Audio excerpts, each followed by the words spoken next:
Tramping through coastal marshlands in eastern China, a strange-looking deer roams freely in herds of hundreds, a remarkable recovery from where they had been just a few decades ago. Described in ancient China as a beast with the antlers of a deer, hooves of an ox, face of a horse, and tail of a donkey, Père David's deer was at one time the rarest of its kind on Earth. Hunted to extinction in the wild 125 years ago, captive animals clung to life in a faraway land until in 1985, their descendants could return to a wiser China, where a more eco-conscious population welcomed them home to the quiet marshlands. In the early 20th century, the British nobleman and politician Herbrand Russell, 11th Duke of Bedford, acquired a few Père David's deer from the Berlin Zoo and built up a large herd on his estate at Woburn Abbey. In 1985, the Duke's great-grandson, Robin Russell, 14th Duke of Bedford, donated 39 Père David's deer to the Chinese government for a reintroduction program. They were placed in a park reserve that once belonged exclusively for canned hunts conducted by the emperors in Beijing. The killing field had become a sanctuary. A second reintroduction into China was conducted in 1986, where 36 Père David's deer were chosen from 5 UK zoological gardens. From less than 100, these original animals have multiplied into over 8,000, and they seem, as if by a miracle, to not be suffering from low genetic diversity. They enjoy a 17% annual growth rate in the population.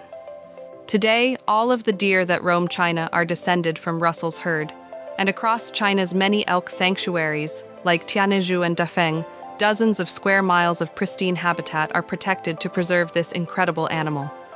Plans are underway to reintroduce the deer to much more wild areas, where they will have to learn to avoid predators and battle the elements once again. Green turtles came back from the brink thanks to decades-long mission to save green turtles from extinction hit a major milestone this week as the species came off the endangered list. In an update to its itinerary of threatened creatures, the International Union for Conservation of Nature, IUCN, reclassified the green turtle from endangered to least concern. It's a huge win for conservationists who have been working with fisheries to cut turtle bycatch by deploying turtle-safe nets and with coastal communities to protect and restore vital nesting beaches.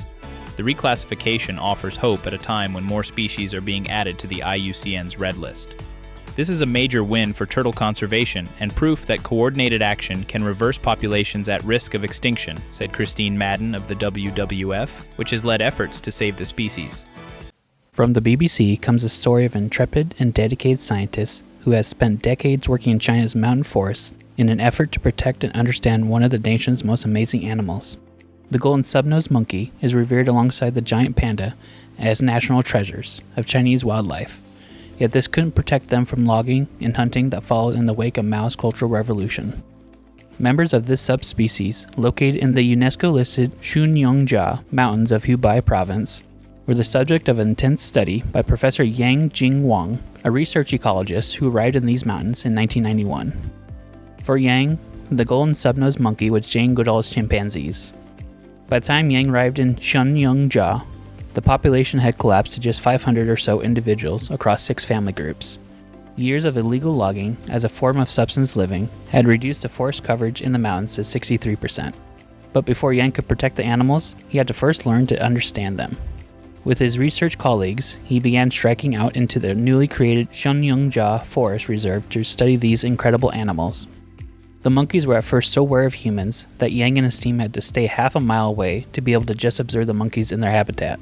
Eventually though, with repeated encounters, half a mile became a quarter mile, and a quarter mile became 200 yards, 100 yards, 20 yards, until Yang and whoever he brought with him were accepted by the troops. The BBC's China correspondent, Stephen McDonald, experienced this treatment as baby monkeys and curious juveniles climbed all over him on a visit to a special 100 square kilometers monkey zone that are off limits to hundreds of thousands of visitors who come to enjoy the mountain ecosystem that is without exaggeration unique in this world. Even after logging was banned, there were still people illegally felling timber. If they didn't cut down trees, how would they have money? Professor Yang, director of Xunyongjia National Park Scientific Research Institute, told McDonald, "There are also people secretly hunting here to survive. It was only after a long period of building awareness that the consciousness of local farmers changed." In the 1990s, with a shifting focus from forestry to forest conservation, local residents were offered government money to relocate so that the forest could grow. Many accepted the offer and now benefit from the tourist boom the mountains are experiencing. There's no place on Earth that has a greater biodiversity of deciduous woody plants than Xiongnyungjia, and a dizzying 3,400 higher order plant species and over 600 invertebrates have been recorded there. The golden snub-nosed monkey is very much a fuzzy golden cherry on top of a biodiverse cake 10 layers high. I'm very optimistic, said Professor Lang. Their home is now very well protected. They have food and drink, no worries about life's necessities, and, most of all, their numbers are growing. Indeed, a report states that those 500 remnant individuals became 1,200 by 2013. This represents major progress since females give birth to only one baby at a time. At the time McDonald visited, their numbers had jumped again to 1,600, and a forest covering along the hills and valleys had increased to around 96% of the reserve's total area. Professor Yang can live freely among them like some character of fable. He speaks to them in their calls, having learned the meanings of each vocalization during his many years of observing them. Like Goodall, his research has yielded incredible insights into their lives. For example, each monkey has an egg timer-like understanding of its lifespan. And when it's time to pass away, they silently leave their families behind and visit a special, secluded area to die alone in the forest. According to Yang, there hasn't been a successful attempt to find these sites, either by researchers or rangers.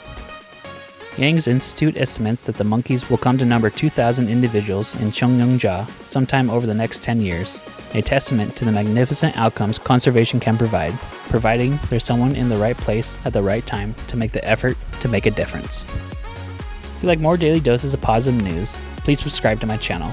Please also like and leave a comment, as this really helps the channel grow. Links to the article on this news story can be found in the description of this episode.